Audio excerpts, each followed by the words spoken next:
Subscribe to Himanshu Arya tutorial and click on the bell icon to never miss an update. आज के इस video में हम लोग हेल्थ एंड डिजीज शुरू करने जा रहे हैं। क्लियर है ना। सबसे पहले हम कुछ बातें करेंगे कि हेल्थ होता क्या, समझना बहुत ज़रूरी है। एक चीज़ मैं फिर से बोल देता हूँ, मैंने इंट्रोडक्शन वाले वीडियो में ऑलरेडी बोला था आपसे, है ना। ये चैप्टर थोड़ा कंसेप्चुअल बेस्ड है। क्लियर है। इसमें मतलब कोशिश करना ना कि बातों को सही से सुनो और समझो। क्लियर है। बाकी लिखने का तो लिखते ही हो तुम लोग। क्लियर है ना। और उसे लिखते हो फिर याद भी करते ही हो, लेकिन इसमें ध्यान ये देना है कि ज़्यादा कोशिश करना समझने का। ठीक है ना। मेरी बातों को समझोगे वो ज़्यादा बेनिफिट होगा, तुम्हें बाद में याद करने में भी उससे आसानी होगा। क्लियर है ना। सबसे पहले देखो, इस चैप्टर का नाम क्या है, why do we fall in, है ना। मतलब हम लोग बीमार पड़ते क्यों है बेसिकली। ठीक है। लेकिन हम इसे बेसिक से लेके चलते हैं। सबसे पहले कुछ समझते हैं हेल्थ क्या होता है। ठीक है। सबसे पहला हेडिंग लगाएंगे हम लोग, हेल्थ। अब हेल्थ में मैं कुछ लिखूं उससे पहले समझेंगे हम थोड़ा सा। ठीक है। जैसे देखो, हेल्थ का मतलब क्या होता है कि हमारा स्वस्थ रहना। क्लियर है ना। आप लोगों ने सुना भी होगा ना, हेल्थ इज वेल्थ। क्योंकि अगर स्वस्थ नहीं रहोगे तो कोई काम नहीं कर पाओगे। क्लियर है। सिंपल सा, हेल्थ इज वेल्थ एक बहुत ही मतलब ये प्रोवर्ब है। क्लियर है ना। बहुत ही फेमस प्रोवर्ब है बेसिकली, आप लोगों ने सुन रखा होगा। समझोगे यहाँ पे हेल्थ का मतलब क्या है। जैसे कि देखो, किसी भी इंसान को खाना चाहिए। क्लियर है ना। अब खाने से होता क्या है, खाने से हमारे बॉडी के अंदर जो भी हमारे सेल हो गए, टिश्यू हो गए या ऑर्गन हो गए या ऑर्गन सिस्टम, सभी को एनर्जी मिल पाता है और वो सही तरीके से अपना अपना काम कर पाता है। क्योंकि हमारा body ultimately cell, tissue, organ, organ system ऐसे ही तो है ना। आपने इनफैक्ट सेल और टिश्यू तो डिटेल में पढ़ रखा है, तो आपको और भी अच्छे से समझ में आएगा। क्लियर है। देखो, अगर मैं बोल रहा हूँ कि मैं कोई एक्टिविटी परफॉर्म कर रहा हूँ, फॉर एग्जांपल मैं बोल ही रहा हूँ, तो इसमें जाहिर सी बात है मेरे बॉडी के डिफरेंट सेल्स, टिश्यू, ऑर्गन वहां पे इन्वॉल्व होंगे और उन्हें कुछ ना कुछ चाहिए होगा। और वो बेसिक रिक्वायरमेंट एक होगा फूड का। उन्हें एक बेसिक रिक्वायरमेंट चाहिए फूड का। क्लियर है ना। अगर सपोज दैट मैंने सुबह से खाना नहीं खाया होता तो क्या अभी मैं क्लास ले रहा होता? बिल्कुल नहीं। क्लियर है ना। मैं कहीं जाके कोने में पड़ा होता, मैं सो रहा होता, मैं बीमार हो गया होता। ठीक है। इसी बात को तो समझना है हमें कि ये हेल्थ है क्या। मैं यहाँ पे अगर पढ़ा रहा हूँ सही तरीके से, मतलब मैं हेल्दी हूँ। क्लियर है ना। मेरा हेल्थ ठीक ठाक है तभी पढ़ा रहा हूँ। मेरा हेल्थ अगर डाउन हो जाएगा उस दिन मैं क्लास नहीं लूंगा। मैं आपको मैसेज कर दूंगा नहीं कि आज today I am not feeling well, so आज का क्लास नहीं हो पाएगा आप सभी का। तो ऐसे होते हैं ना। ठीक है। लेकिन ये देखो, हेल्थ का जो डिफिनेशन है ना, थोड़ा सा अगर समझो तो अलग अलग रिस्पेक्टिव में ना अलग अलग लोगों के लिए डिफरेंट हो सकता है। फॉर एग्जाम्पल, एक स्टूडेंट को हेल्दी कब मानोगे? जब वो एक क्लास में अटेंटिवली समझता हो, सुनता हो। क्लियर है ना। हर चीज को वो मतलब कि एक्सेप्ट करता हो। आ रहा है समझ में? हर चीज को वो एब्जॉर्ब कर रहा हो, जो भी पढ़ाई हो रहा हो, जो भी चल रहा हो, वो उसके दिमाग में इंटर कर रहा हो। हम बोलेंगे कि वो हेल्थ है, मतलब उसका हेल्थ है या हेल्दी है वो। क्लियर है। लेकिन अगर तुम सपोज दैट एक अपने दादाजी को एग्जाम्पल में लेके चलो, तो दादाजी के लिए हेल्दी कंडीशन क्या होगा कि वो सुबह में उठ के मे बी मॉर्निंग वॉक पे जा रहे हैं। अब जिस दिन नहीं जा पाए उस दिन हमें ये समझ में आएगा कि उनका हेल्थ डाउन है। लेकिन एक यंग एज वाले पर्सन के लिए दौड़ना, क्लियर है ना, ये ऐसे नहीं कि मॉर्निंग वॉक, बेसिकली दौड़ना या एक्सरसाइजेस करना, अगर ये सब चल रहे हैं सही तरीके से तो वो हेल्दी है। आ रहा है समझ में? तो इवन हेल्थ वर्ड ना, हेल्थ जो वर्ड है वो दूसरे और भी चीजों में यूज होता है। जैसे आप लोगों ने सुना होगा कि this is not a healthy attitude, your behaviour is not healthy, ऐसे करके सुना होगा आपने, है ना। कि क्लास में अगर कोई बच्चा शोर कर रहा है तो this is not a healthy attitude. Clear है ना। तो इस तरीके से भी हम यूज करते हैं। ओके। अगर सिंपल सा देखा जाए तो हेल्थ का जो डिफिनेशन होगा ना, यहाँ पे सिर्फ हमारे बॉडी पे ही नहीं आ रहा है। क्लियर है ना। मतलब हमारे बॉडी का फिजिकल वेलबींग तो होना बहुत जरूरी है हेल्थ के लिए, लेकिन उसके साथ साथ मेंटल वेलबींग और साथ ही साथ सोशल वेलबींग भी जरूरी चाहिए। आ रहा समझ में? WHO ने जो इसका डिफिनेशन दिया है वो क्या दिया है, जरा सा लिखोगे साथ में। लिखोगे, according to W H O तो जानते हो ना, वर्ल्ड हेल्थ ऑर्गेनाइजेशन। क्लियर है ना। According to WHO, health is defined as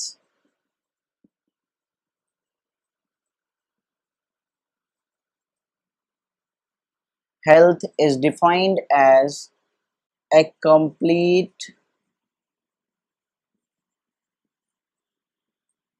physical,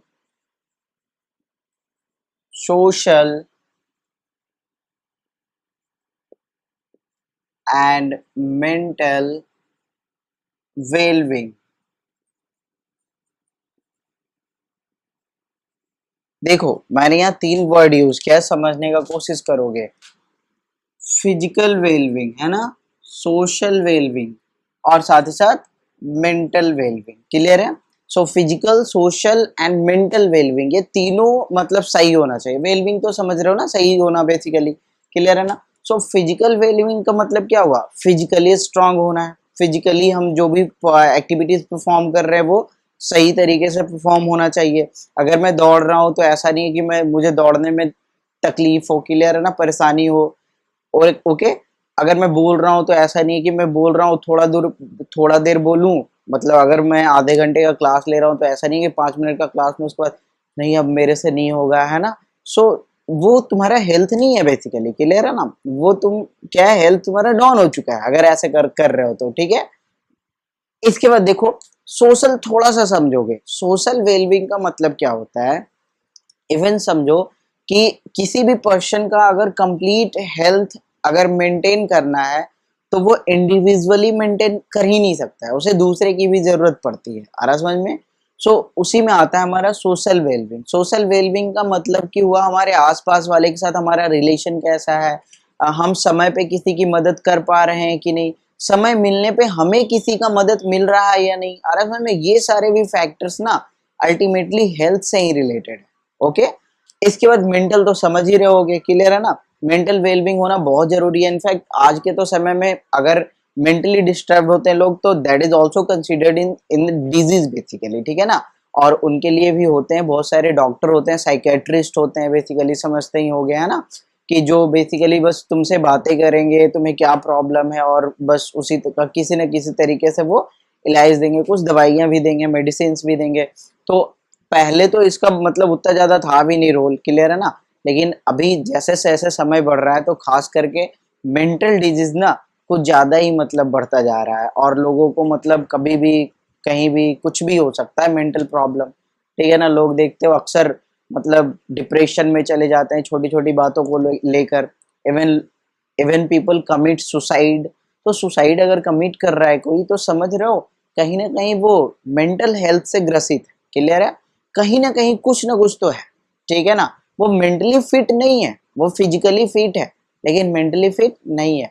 may be उसके घर में बहुत ज्यादा मतलब प्रॉब्लम चल रहा है, मे बी उसके मम्मी पापा आपस में लड़ाई कर रहे हैं किसी लोग के, तो वो भी समझ रहे हो ना, that is also considered in social basically. या फिर मेंटल वेलबींग में मेंटली वो फिट नहीं होगा इंसान अगर ऐसा चल रहा है उसके आसपास। तो ये हेल्थ का एक कंप्लीट डिफिनेशन हुआ कि हमें फिजिकल वेलबींग, सोशल वेलबींग और साथ ही साथ मेंटल वेलबींग अगर होता है किसी इंसान का तभी हम बोलेंगे बेसिकली, इसी स्टेट को हम क्या बोलेंगे, हेल्थ बोलेंगे।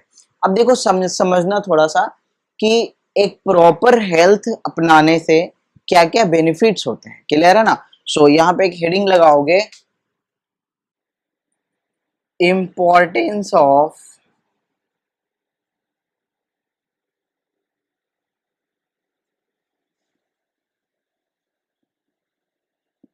Good health. क्लियर है ना?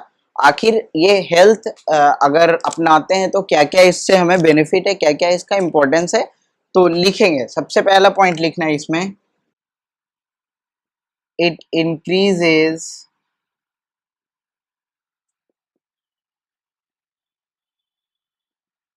The efficiency for doing work.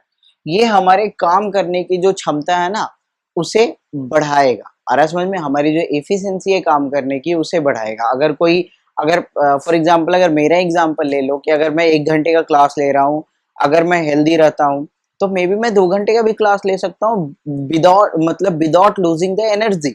मैं उसी इंथुजियास्ट के साथ, उसी एनर्जी के साथ, उसी पेस के साथ मैं 2 घंटे 3 घंटे का भी क्लास ले सकता हूँ। क्लियर है ना? सो अगर ये कब पॉसिबल होगा, जब हेल्दी हूँगा, क्लियर है, जब मेरा हेल्थ बेसिकली प्रॉपर होगा। ओके, इसके बाद लिखोगे next point, a healthy person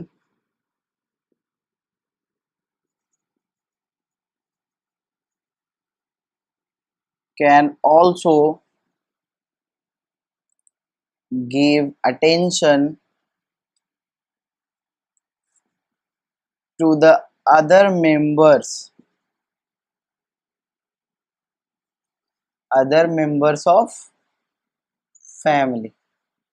क्योंकि अगर खुद हेल्दी नहीं रहेंगे तो दूसरे का रखवाली कैसे कर पाएंगे। अगर मेरे फैमिली मेंबर में और भी लोग हैं, उनके प्रति भी तो मेरा एक दायित्व बनता है ना, उनका देखभाल करना।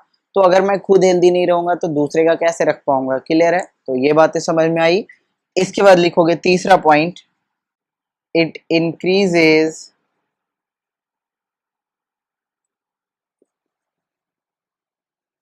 longevity of people। मतलब अगर हेल्दी रहेगा तो ज्यादा समय के लिए भी जिंदा रह पाएगा। क्लियर है ना, सिंपल सा ये पॉइंट है। इसके बाद एक और पॉइंट लिख लोगे, इट रिड्यूसेस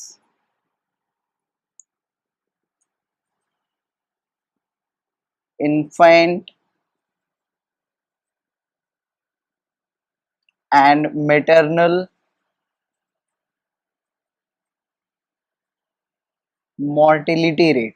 मोर्टिलिटी रेट मतलब समझते हो, मरने का दर बेसिकली। क्लियर है ना, मृत्यु दर अगर सिंपल सा समझो तो देखो इन्फेंट मतलब बच्चा, मोर्टिलिटी रेट मतलब ये infant and maternal mortality rate मतलब कि मदर और बच्चे दोनों का ही मतलब मोर्टिलिटी रेट क्या हो जाएगा, तो रिड्यूस हो जाएगा। कैसे, तो समझो, देखो एक चीज तुम लोगों ने नॉर्मल सुना होगा कि एक सर्टेन एज के बाद ही किसी भी मतलब ये बॉय या गर्ल को मैरी करना चाहिए। वो बेसिकली किस पर्पस के लिए, देखो अगर तुम बायोलॉजी पढ़ते हो तो बायोलॉजी में हमें ये बताया जाता है कि एक certain time, that is puberty, puberty के टाइम पे basically boy and girl are biologically become ready to become parent. Clear है ना, वो बायोलॉजिकली तो तैयार हो गए हैं कि वो पेरेंट बन सकते हैं। क्लियर है, लेकिन सिर्फ बायोलॉजिकली ही तैयार हो जाना एनफ नहीं है। आ रहा समझ में, उन्हें मेंटली सोशली हर तरीके से तैयार होना होगा, फिजिकली भी इवन। क्लियर है, सो इसीलिए एक शादी का एक सर्टेन मतलब एज फिक्स किया गया है। जैसे कि लड़कियों के लिए 18 है और लड़कों के लिए 21 है। क्लियर है ना, सो उस समय तक क्या होता है कि बॉडी एक तरह से फिजिकली मेंटली हर तरीके से प्रिपेयर्ड रहता है। क्लियर है, to have the baby. Okay, तो अगर उस समय किया जाए मतलब कि बच्चा, तो वहां पे क्या होते हैं कि मोर्टिलिटी रेट जो होता है बच्चे का भी और खास करके उस मदर का भी, वो बिल्कुल ही कम जाता है। क्योंकि मदर हेल्दी होगी तो ऑब्वियसली बच्चा भी हेल्दी होगा, और बच्चा हेल्दी होगा तो मोर्टिलिटी रेट तो कमेगा ही, इनफैक्ट मदर का भी कमेगा और बच्चे का भी कमेगा। ये पॉइंट शायद क्लियर हो गया होगा यहाँ तक। ठीक है, इसके बाद देखेंगे अब कि हमें एक प्रॉपर हेल्थ, गुड हेल्थ बनाने के लिए क्या क्या कंडीशंस रिक्वायर्ड है। यहाँ पे देखो हमने इंपॉर्टेंस देख लिया। क्लियर है ना, कि क्या क्या फायदा है, तो हमें पता चला बहुत सारा फायदा है भाई। क्लियर है ना, हम सही तरीके से अपना लाइफ जी सकते हैं, हम खुश रह सकते हैं, चीयरफुल रह सकते हैं, हम अपना 100% दे सकते हैं किसी भी काम में। क्लियर है ना, सो अब देखते हैं कि आखिर ये गुड हेल्थ बनाया कैसे जाए। क्लियर है ना, दैट इज कंडीशंस। ओके, सो इसका अगला हेडिंग लगाओगे, conditions required for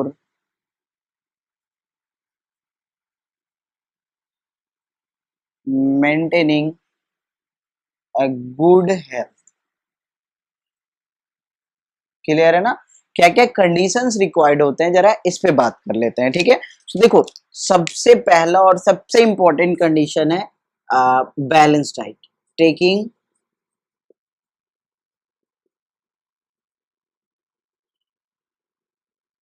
balanced diet. अब बैलेंस डाइट क्या होता है ये तो पता है ना, ये तो नहीं पूछ रहे हो ना। बैलेंस डाइट बेसिकली वो डाइट होता है that contains all the essential nutrients in A right proportion. Clear है ना, जैसे carbohydrate, protein, fat, vitamin, minerals, roughage, सब कुछ जितना अमाउंट में चाहिए उतना प्रेजेंट होना चाहिए। क्लियर है ना, ये basically person to person vary करता है। अगर कोई मान लो लेबर क्लास का पर्सन है जो कि बहुत ज्यादा मतलब फिजिकल वर्क कर रहा हो, तो उसके डाइट में कार्बोहाइड्रेट थोड़ा ज्यादा चाहिए क्योंकि उससे ज्यादा एनर्जी की जरूरत है। क्लियर है ना? अगर एक बच्चे के बारे में देखा जाए तो उसके डाइट में प्रोटीन ज्यादा चाहिए क्योंकि अभी उसके बॉडी का ग्रोथ ज्यादा होना हो। अगर एक टीनेजर की बात करो तो उसे भी एक बेसिकली प्रोटीन्स वगैरह ज्यादा चाहिए, है ना? सो ये डिफरेंट पर्सन के लिए, डिफरेंट एज ग्रुप या फिर डिफरेंट तरह के काम करने वाले लोगों के लिए ये बैलेंस डाइट डिफरेंट हो सकता है, लेकिन सिंपल सा डिफिनेशन तो यही होता है ना कि जिसमें सारे न्यूट्रिएंट्स एक राइट प्रोपोर्शन में प्रेजेंट हो, और ये प्रोपोर्शन बेसिकली वेरी करता है। क्लियर है? सो ये समझ गए। इसके बाद लिखोगे, नेक्स्ट पॉइंट लिखना, by maintaining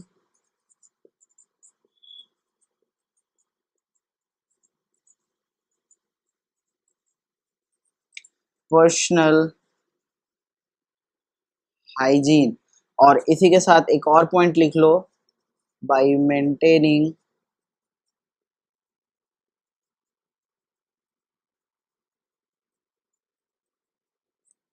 community hygiene. Clear है ना? तो देखो, पर्सनल हाइजीन और कम्युनिटी हाइजीन जरा सा इस पे बात कर लेते हैं, ठीक है? पर्सनल हाइजीन मतलब खुद की साफ सफाई। क्लियर है ना? खुद की साफ सफाई। और कम्युनिटी हाइजीन मतलब क्या हो गया कि पूरे कम्युनिटी की बात कर रहे हैं यहाँ पे। जैसे फॉर एग्जांपल देखो, बहुत सारे ऐसे चीज होते हैं ना जो कि अकेले के लिए नहीं होता है, वो एक कम्युनिटी के आधार पे होता है बेसिकली। जैसे मान लो कि वाटर सप्लाई ही है। क्लियर है? कि एक म्युनिसिपल कॉर्पोरेशन की तरफ से वाटर सप्लाई किया जा रहा है हमारे घरों में, तो वो स्पेशल मेरे घर में तो आ नहीं रहा है, सभी के घरों में आ रहा है। क्लियर है ना? अब मान लो कहीं पे क्या हो गया, उस पाइप में लीकेज हो गया है और मे भी वहां पे कुछ गंदे पानी वहां पे उसमें इंटर कर रहा है। क्लियर है ना? सो वो क्या होगा, पूरे ही घर में आने वाला है। आ रहा है समझ में? और ऐसा कभी कभी देखे भी होगे आप लोग कि आपके घरों में मतलब नल जब खोलते हो तो गंदा पानी आना शुरू हो जाता है। क्लियर है? सो अगर ऐसा देखे हो तो फिर समझ रहे हो ना, तो ये किसी का पर्सनल प्रॉब्लम नहीं है, ये कम्युनिटी प्रॉब्लम है। ओके? अब जैसे और भी एग्जांपल समझो कि मान लो एक पब्लिक टॉयलेट है, मान लो, तो पब्लिक टॉयलेट समझ रहे हो ना, अब वहां पे तो पूरे कम्युनिटी के लोग जाते हैं बेसिकली, अगर एक कम्युनिटी में है तो। ठीक है? तो वहां पे प्रॉपर हाइजीन मेंटेन करना होगा हमें। ठीक है? अगर मेरे घर के बाहर कचड़े का ढेर लगा हुआ है तो, या फिर घर के बाहर बेसिकली रोड वगैरह पे लगा हुआ है, so that is also community hygiene में ही आ रहा है, वो उसे हमें साफ सुथरा रखना है। क्लियर है ना? सो बहुत सारे लोग भी उसमें एक्चुअली डिपिक्टेड होते हैं, जैसे खास करके म्युनिसिपल कॉर्पोरेशन के लोग वगैरह है ना, जो कि जिनका जॉब ही होता है बेसिकली वो, और उन्हीं के लिए पे किया जाता है। आते हैं ना, गाना भी सुनते हो ना, गाड़ी वाला आया घर से कचड़ा निकाल, नहीं सुने हो? तो वो क्यों आखिर होता है? गाड़ी वाला आता है तो घर से कचड़ा निकाल के देते हो ना, तो क्यों देते हो? ताकि आसपास कचड़ा जमा ना हो, क्योंकि वहां क्या होते हैं, बहुत सारे बीमारी फैलते हैं। सुनना कभी वो वाला सॉन्ग है ना पूरा। कुछ और पॉइंट्स लिख लो इसमें, देखो नीचे जगह तो बचा नहीं है, चलो मैं इधर लिख देता हूँ, by doing proper exercise and yoga. देखो, प्रॉपर एक्सरसाइज योगा भी करके हम फिट रहते हैं। क्लियर है ना? वैसे भी देखो, योगा सही होगा, है ना? सुने होगे कि योगा सही होगा भाई, है ना? तो योगा किया करो। योगा, मेडिटेशंस, एक्सरसाइजेज जरूरी होते हैं हमारे लाइफ के लिए, है ना? कभी अगर बहुत ज्यादा प्रॉब्लम में रहो ना, तो मेडिटेशन वगैरह किया करो। वैसे मैं सजेस्ट करूंगा कि कुछ नहीं तो 10-15 मिनट मेडिटेट किया करो, बस शांति से बैठ जाओ, है ना? और उसके बाद बिल्कुल ध्यान रखो, है ना? अपने ब्रीथ को, मतलब कि क्या, चलते हुए ना उसको सुनो, उसके पैटर्न को समझो। आ रहा है समझ में? अगर तुम्हें, अगर मेडिटेशन करने में कभी कभी प्रॉब्लम होता है बच्चों को कि मतलब सर आंखें बंद करते तो कुछ कुछ ख्याल आने लगते हैं, तो अगर चाहते हो वो सब नहीं आए तो सिंपल सा आंखें बंद करो, और जैसे तुम सांस ले रहे हो छोड़ रहे हो ना, उसे तुम फील करने का कोशिश करो, उसके पैटर्न को समझने का कोशिश करो। अरे समझ में, उसे सुनो, उसे समझो, तो तुम्हारा ध्यान उधर चला जाएगा बेसिकली। और यही तो है मेडिटेशन, कि उस समय दिमाग में कुछ फालतू चीजें नहीं होना चाहिए, बिल्कुल शांत। पता है, इससे रिलैक्स हो जाता है हमारा ब्रेन, और ब्रेन को रिलैक्स करना ना बहुत जरूरी है। इनफैक्ट हम जो सोते हैं, क्लियर है ना, 7 से 8 घंटे जो भी सोते हैं हम, वो भी किसके लिए? बेसिकली ब्रेन को रिलैक्स करने के लिए, क्योंकि इतना दिन भर का जो काम होता है ना, हमारा दिमाग सबसे ज्यादा एक्टिव होता है, हर चीज में वो सोचता रहता है कुछ ना कुछ। जब हम कुछ कर रहे होते हैं तब भी, जब हम कुछ नहीं कर रहे होते इनफैक्ट तब भी। क्लियर है ना? सो इसीलिए उसे रेस्ट देना बहुत जरूरी है। और ब्रेन के बारे में पता है, कुछ साइंटिफिक रिसर्च भी किए गए हैं बेसिकली, कि अगर हम रेस्ट नहीं देते हैं ब्रेन को तो क्या होता है कि ब्रेन अगर ओवरवर्क करता है ना, तो ब्रेन में सर्टेन टाइप ऑफ कुछ हार्मफुल सब्सटेंसेस का एक तरह से सिंथेसिस शुरू हो जाता है, और वो धीरे धीरे एक्यूमुलेट करता चला जाता है, और यही सब जो होता है ना, basically leads to mental illness. तो मेंटल इलनेस से अगर बचना है ना, तो एकदम पॉइंट से हमें चलना होगा, शुरुआत से। आ रहा है समझ में? यहाँ पे एक पॉइंट और लिख लोगे, यहाँ लिख लोगे पॉइंट बना के, by avoiding bad habits, bad habits like smoking, comma लगाओगे, ड्रिंकिंग, etc। ये सारे क्या होते हैं? बैड हैबिट्स होते हैं बेसिकली। बैड हैबिट्स तो समझते हो ना? यहाँ देखो ड्रिंकिंग दिख नहीं रहा होगा, इसे क्या करो, थोड़ा सा ऊपर करके लिख लो। क्लियर है? Drinking, etc। ओके, तो चलो अब हम लोगों ने देखो यहाँ तक हेल्थ समझ लिया, हेल्थ के क्या क्या एडवांटेजेस समझ लिए, और साथ ही साथ हमने देख लिया कि एक प्रॉपर हेल्थ मेंटेन करने के लिए हमें कितनी चीज़ों की ज़रूरत है, यानी कंडीशंस देख ली है for a proper health. Clear है? For a good health. अब हम चलते हैं जस्ट हेल्थ के अपोजिट। क्लियर है ना? यानी कि अब हम देखेंगे डिजीज क्या होता है। ओके, सो देखते हैं हम यहाँ पे, पॉइंट लगाओगे यहाँ पे डिजीज।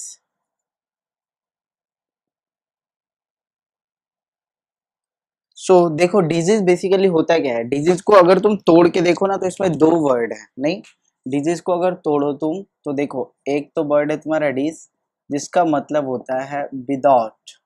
ओके, और दूसरा जो वर्ड है वो है तुम्हारा ईज। ईज मतलब होता है कंफर्ट। अब इसका मतलब समझ में आ रहा है? यानी कि बिना कंफर्ट के।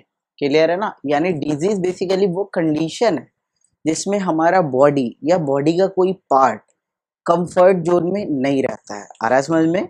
मतलब वो जो नॉर्मल वे में रहना चाहिए ना, उस तरीके से नहीं रहता है। वहां पे कुछ ना कुछ क्या होते हैं, तो एबनॉर्मलिटीज होते हैं। क्लियर है ना? कुछ डिस्कम्फर्ट फील होता है हमें, and this is called disease. So simple सा डेफिनेशन लिख लोगे, एनी डिस्कम्फर्ट और disorder in the body और बॉडी पार्ट्स, या तो बॉडी या फिर बॉडी पार्ट्स। क्लियर है ना? Is called as disease. इसी को क्या बोल रहे हैं हम? तो डिजीज बोल रहे हैं। क्लियर है ना? अब देखो ध्यान से समझना, कोई भी डिस्कम्फर्ट हो हमारे बॉडी में या फिर बॉडी के किसी पार्ट्स में, तो उसे क्या बोलेंगे? डिजीज बोलेंगे। अब मान लो कि राइट नाउ मेरे बॉडी के किसी पार्ट्स में या मेरे पूरे बॉडी में इनफैक्ट कोई प्रॉब्लम नहीं है, ठीक है? क्या मैं हेल्दी हूँ? क्या मैं हेल्दी हूँ या नहीं? यानी कि डिजीज नहीं है मुझे, तो क्या मैं हेल्दी हूँ? तो मे बी और मे नॉट बी। बातों को समझो थोड़ा सा। अभी हमारा अगला टॉपिक वही है कि हम देखेंगे एक डिजीज फ्री पर्सन और एक हेल्दी पर्सन में डिफरेंस देखने जा रहे हैं, ठीक है ना? समझोगे थोड़ा सा कि अगर मान लो मैं फिजिकली फिट हूँ, देखो यहाँ बॉडी से रिलेटेड है ना, मीन्स दैट इज फिजिकली। तो मैं फिजिकली आउट ऑफ डिजीज हूँ, मुझे कोई डिजीज नहीं है, विदाउट डिजीज हूँ। इसका ये नहीं मतलब है कि मैं बिल्कुल हेल्दी हूँ। There may be some issues. आ रहा समझ में? सोशल इशू हो सकते हैं, फैमिली इशू हो सकते हैं, इकोनॉमिकल इशू, फाइनेंशियल इशू, बहुत सारे इशू हो सकते हैं। क्लियर है ना? और वो मुझे कहीं ना कहीं परेशान करेगा। आ रहा है समझ में? मैं हेल्दी नहीं हूँ, यहाँ पे ये भी मैं बोल सकता हूँ। या मे भी मैं हेल्दी भी हो सकता हूँ कि बॉडी मेरा बिल्कुल सही है फिजिकली, और इसके साथ साथ मैं मेंटली, सोशली, इकोनॉमिकली सब तरीके से बिल्कुल फिट हूँ। क्लियर है ना? बिल्कुल मस्त हूँ, तो मैं हेल्दी भी हो सकता हूँ। तो लेकिन यहाँ पे समझो, अगर कोई पर्सन हेल्दी है, अगर मैं तब बोलूं कि वो डिजीज फ्री है, तो दिस इज 100% श्योर कि अगर वो हेल्दी है मतलब वो सभी तरफ से हेल्दी है, सोशल, फिजिकल, मेंटल। आ रहा समझ में? तो जाहिर सी बात है कि वो डिजीज से भी फ्री है। क्लियर है ना? सो इसी को अगला पॉइंट बनाएंगे हम, और हम देखेंगे डिफरेंस, देख लेंगे बेसिकली। यहाँ पे एक क्वेश्चन बना के लिख लेंगे, डिफरेंस बिटवीन, और ये क्वेश्चन अक्सर एग्जाम में पूछ दिया जाता है, डिफरेंस बिटवीन, क्या लिखोगे, healthy person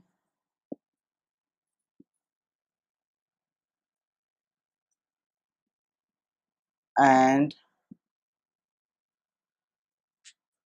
disease free. Healthy, basically healthy state लिख लो, है ना? क्वेश्चन मत लिखो, healthy state and disease free state. Okay, basically ये दोनों तो स्टेट ही है ना हमारे बॉडी के, या किसी पर्सन का स्टेट है बेसिकली। सो हम इन दोनों स्टेट में डिफरेंस देखते हैं। सो क्या करो, एक साइड लिख लो हेल्दी, और दूसरे साइड क्या लिख लोगे, डिजीज फ्री। ठीक है, बीच में एक लाइन ड्रॉ करो और इसे एक एक पॉइंट करके लिखोगे। तो सबसे पहला पॉइंट लिखोगे हेल्दी वाले में, है ना, it is the state of complete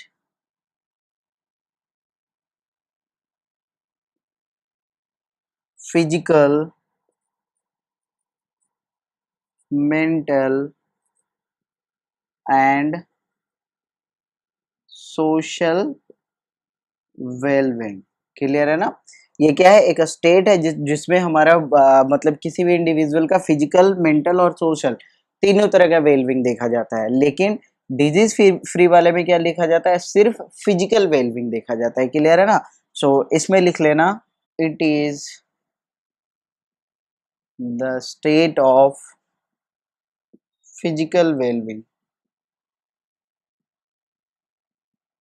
physical wellbeing, और ऐसे लिख लो, absence of any discomfort. Clear है ना? या डी अरेंजमेंट लिख सकते हो बेसिकली, यानी हमारे बॉडी में क्या है, किसी तरह का डिस्कम्फर्ट नहीं है, एब्सेंस है। क्लियर है ना? आगे लिखोगे इसी में, नेक्स्ट पॉइंट बनाओगे तुम हेल्दी वाले में, it depends on individual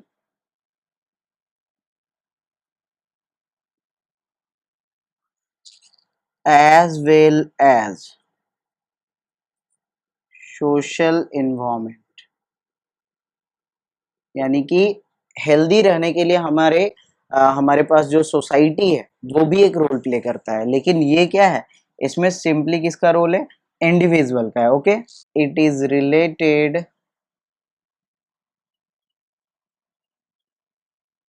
to the individual only.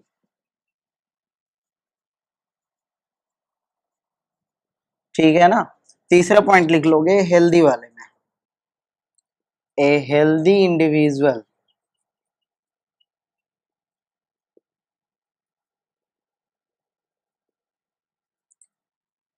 Is disease free as well. यानी जो हेल्दी इंडिविजुअल होगा वो साथ ही साथ डिजीज फ्री भी होगा, लेकिन जो डिजीज फ्री होगा वो मे और मे नॉट बी हेल्दी, है ना? ए डिजीज फ्री इंडिविजुअल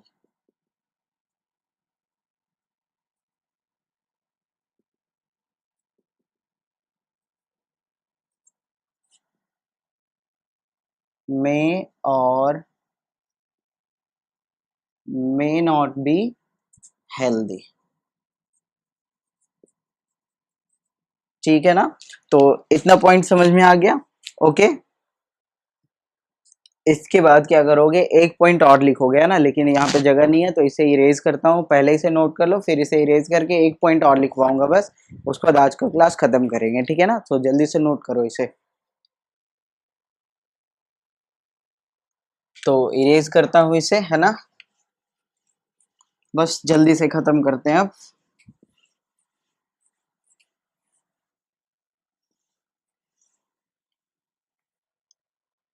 एक नोट बना के लिख लोगे,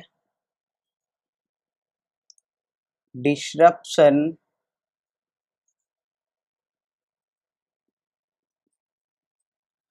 in the functioning of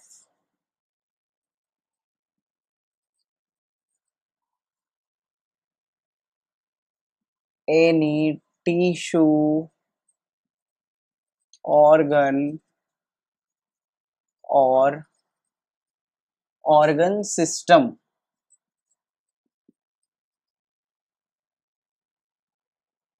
will cause discomfort और डिजीज। देखो डिजीज बेसिकली होगा कैसे समझना। डिस्रप्शन, डिस्रप्शन मीन्स समझो कि किसी भी टिश्यू या ऑर्गन सिस्टम में डिस्रप्शन होना, मतलब कि एक तरह से समझो एक नॉर्मल कंडीशन है, नॉर्मल कंडीशन में कोई भी टिश्यू ऑर्गन या ऑर्गन सिस्टम अपना काम कर रहा है, अब उसमें क्या हुआ, अल्टरेशन हुआ, उसमें एबनॉर्मिटीज हुआ, that is called disruption basically. Clear है ना। सो डिस्रप्शन हुआ इन द फंक्शनिंग, उसके फंक्शन में, तो उसके फंक्शन में अगर थोड़ा सा भी एबनॉर्मिटीज होगा तो यही तो हमें डिस्कम्फर्ट फील करवाएगा ना। फॉर एग्जाम्पल समझो, जरा सा थोड़ा सा समझोगे इसे, जैसे मान लो कि मुझे ब्रीदिंग में प्रॉब्लम हो रहा है, ब्रीदिंग में प्रॉब्लम हो रहा है, इसका मतलब समझो ना कैसे हो रहा है कि मे बी कोई पैथोजन आया जो मेरे लंग्स में चला गया, अब लंग्स में जाके वो वहां पे इन्फेक्टेड कर दिया लंग्स को, अब लंग्स का पार्ट, वो पर्टिकुलर पार्ट में भी वो एल्वियोली मान लो आप, तो एल्वियोली को इन्फेक्ट कर दिया। अब एल्वियोली से क्या हो रहा है कि एक्सचेंज ऑफ गैसेस सही से नहीं हो पा रहे, तो हम ब्रीदिंग नहीं ले पा रहे हैं सही तरीके से, सांस लेने में हमें दिक्कत हो रही है। क्लियर है ना। सो कहीं ना कहीं हमें प्रॉब्लम हुआ, डिस्कम्फर्ट हुआ है, और डिस्कम्फर्ट हुआ क्यों, क्योंकि वो particular organ, particular tissue, particular organ system जो काम कर रहा था ना, वो काम में क्या हुआ गया, डिसरप्शन हो गया, किसी भी वजह से, किसी भी वजह से क्या हुआ, वहां अल्ट्रेशन हो गए, वहां एबनॉर्मलिटीज हो गए। आ रहा समझ में। और यही तो बेसिकली करता है कॉज डिस्कम्फर्ट, या फिर इसी को क्या बोलते हैं, disease.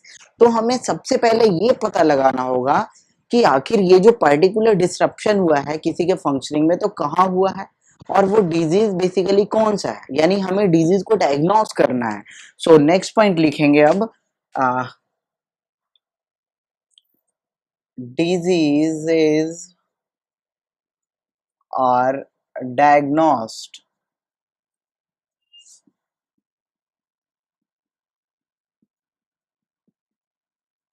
with the help of signs and symptoms। Clear है ना। With the signs and symptoms, या symptoms and signs basically. Clear है ना। सिम्टम पहले लिख लेना है ना।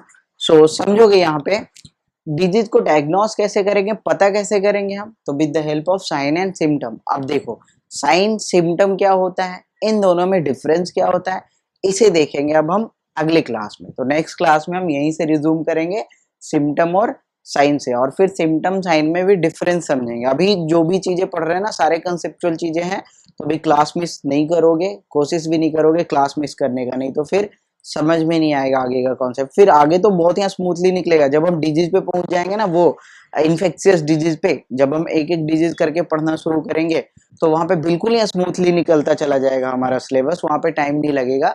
तो इधर बस बिल्कुल आराम आराम से पढ़ेंगे, है ना। एक दिन में 2-3 टॉपिक ही कवर अप करेंगे, ज्यादा नहीं करेंगे, ठीक है। और फिर वहां पे फिर स्मूथली निकलेंगे हम लोग। ओके, सो आज के लिए इतना ही रखते हैं, इसे नोट कर लोगे, फिर हम लोग मिलते हैं नेक्स्ट डे, तब तक के लिए बाय।